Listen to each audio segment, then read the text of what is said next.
எங்கெல்லாம் தேர் பண்றாளோ அந்த கிராமங்கள்ல போய் எனக்கு முதல்ல சின்ன வயசுல கத்து கொடுத்த பாடமே வந்து ஹயக்ரீவ ஸ்தோத்திரம்னு பேர். ஹயக்ரீவன்றா பெருமாளோட அவதாரம். ஹயமுகம் வாஜிவக்திரம்னா குதிரை முகம் இருக்கும் பெருமாளுக்கு. பரிமுகமாய் அருளிய நம் பரமன் காண்மின் அப்படின்னு திருமங்கையாழ்வாரோட பாசுரம். குதிரை ரொம்ப பிடிக்கும். எங்க ஆத்துல எங்க திரும்பினா குதிரை இருக்கும். உண்மைதான் சார், நான் அதை கேட்கணும்னு நிறைய இடத்துல நான் வந்து குதிரையை பார்த்தேன்.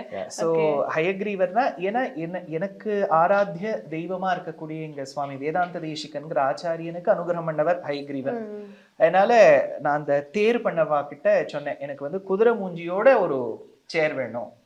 அதாவது நம்மளால அந்த ஆச்சாரியர்கள் அளவுக்கு ஒரு நாலேஜோ ரியலைசேஷனோ ஏற்படுறது கஷ்டம், துர்லபம்னு வச்சுக்கோங்க.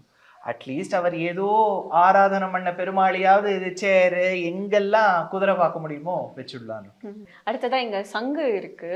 சோ அதோட டீடைலா பார்க்கும் போது அவங்க யாரு, நீங்க அப்படியே அதை சொல்லிடுங்க சார். இது விஸ்வரூபம் காட்சி. அதாவது வந்து பெருமாள் வந்து பகவத்கீதையில அர்ஜுனனுக்கு நிறைய விஷயங்கள் உபதேசமா பண்ணின்னு வர்றார்.